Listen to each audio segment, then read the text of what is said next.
quelles sont les bases à connaître pour la facturation. Donc, en tant que manager ou que vendeur, peut-être qu'un jour vous aurez l'occasion de faire une facture, ou en tout cas vous aurez entre vos mains des factures de la part de vos fournisseurs.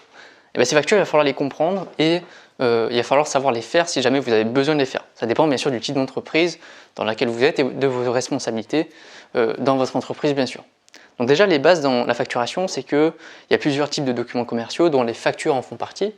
Donc c'est quoi la différence entre tous ces documents commerciaux? Donc la facture, ça permet de concrétiser la vente, donc ça veut dire que la vente a vraiment eu lieu, donc c'est juste un document qui va récapituler cette vente et qui va mettre noir sur blanc la vente et toutes les conditions générales de vente qui vont avec.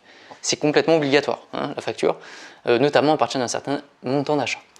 Après, vous avez le devis. Donc le devis, c'est une première phase de relation avec le client où on va simuler justement une prestation de service ou un produit. Et bien sûr, c'est non contractuel. C'est-à-dire que c'est pas parce qu'on nous donne un devis qu'on va le faire forcément. Par contre, quand on signe le devis, après, ça devient un bon de commande notamment, ou un bon de service. Et là par contre c'est contractuel, on ne peut plus se résilier n'importe comment sans payer d'indemnité de résiliation de son contrat ou de son devis.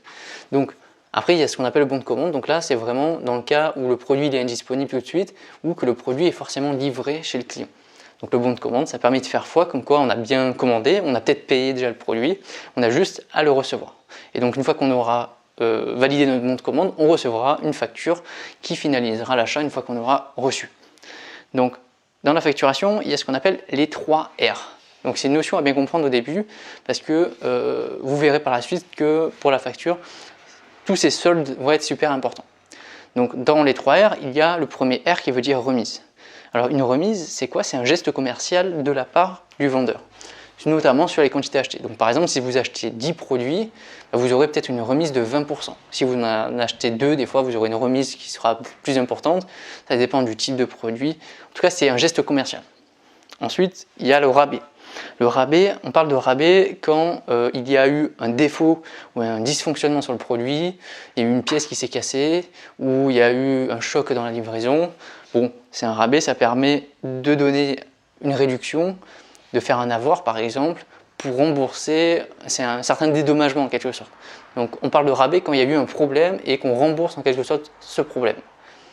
Et la ristourne, c'est quoi? C'est un geste commercial en fin d'année effectué par les fournisseurs auprès du client ou par les vendeurs auprès des clients pour remercier en quelque sorte la fidélité justement du client. Donc on va accorder un certain pourcentage sur toutes les quantités ou tout le chiffre d'affaires qui a été généré par le client, donc souvent sous forme d'avoir qui sera valable sur son prochain achat ou directement de manière financière, un virement supplémentaire de remboursement pour en ristourne justement.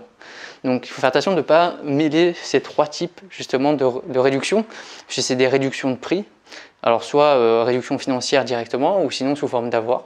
Donc il faut faire très attention de ne pas les confondre.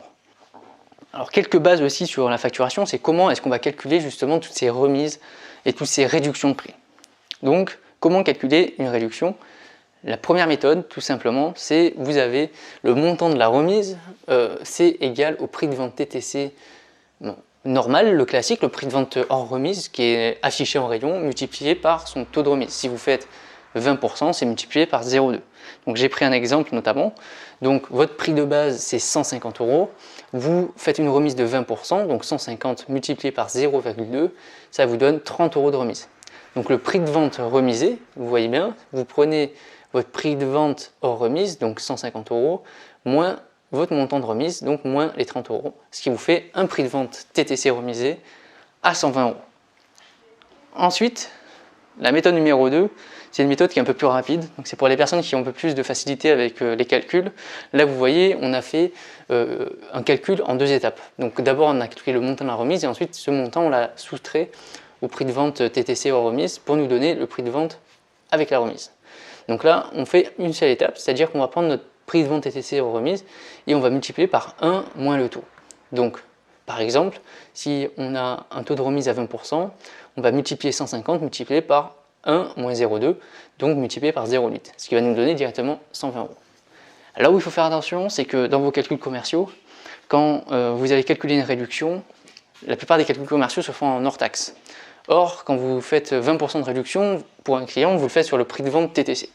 Donc il faut penser, quand vous faites vos calculs commerciaux, si c'est en hors taxe, à remettre en TTC, à calculer votre remise et ensuite, du coup, à la déduire. Donc il faut faire très attention par rapport à ça. Comment est-ce qu'on va calculer la TVA?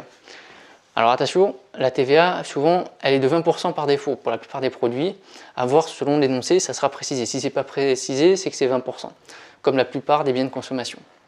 Donc pour calculer la TVA sur un prix de vente hors taxe, vous multipliez tout simplement par le taux comme un taux de remise. Si vous avez un TVA à 20%, bon, ben c'est multiplié par 0,2, ce qui vous donnera le montant de TVA.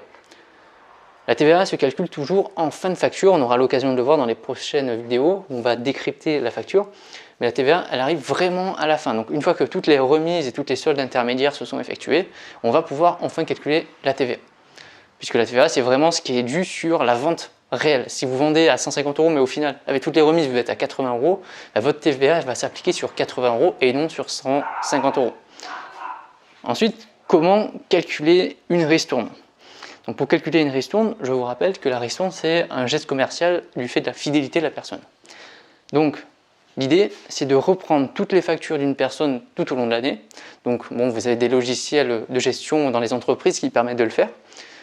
Et de retirer tous les avoirs, puisque la ristourne, c'est vraiment sur le chiffre d'affaires qui a été réalisé. Donc, si on a effectué un avoir, on va déduire cet avoir du montant. Donc, par exemple, lorsque vous additionnez l'ensemble des factures d'un client, il a acheté chez vous cette année 875 € de marchandises. Donc, vous avez une politique de ristourne qui est de 1% de 0 à 250 €, 2% de 250 à 750 € et 4% de ristourne pour plus de 750 €. Donc les ristournes, ça fonctionne comme ça, c'est-à-dire que vous avez des tranches à atteindre et vous allez gagner un certain pourcentage pendant ces tranches. Donc là, vous voyez qu'on est à 875 €, donc on est déjà à plus de 750 €. Donc l'idée, c'est justement de calculer les montants de ristourne par palier. Donc les 250 premiers euros vont permettre d'avoir 2,50 € de ristourne, donc multiplié par 1%. Après, les 500 € supplémentaires vont vous permettre d'obtenir 10 € de ristourne, donc 2% de 500, ça fait 10. Et donc là, vous êtes déjà à 750. Mais vous avez dépensé 875. Donc ça fait qu'il vous reste 125 encore, de plus de ces 150 €, et ces 125 € vont être appliqués à 4%, ce qui va vous donner 5 € encore supplémentaires de ristourne. Ce qui vous donne un total, n'oubliez pas d'additionner à la fin, de 17,50 €.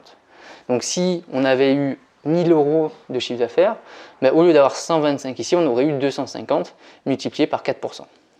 Donc voilà, c'est des calculs que vous serez probablement amené à faire. Par exemple, on va vous demander de calculer une ristourne et on va vous donner justement la politique commerciale au niveau de la ristourne qui va vous donner un tableau avec les pourcentages accordés en fonction des tranches de CA.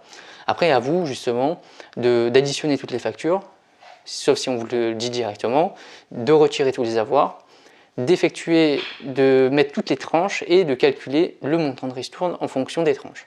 Ça vous donnera la ristourne au total.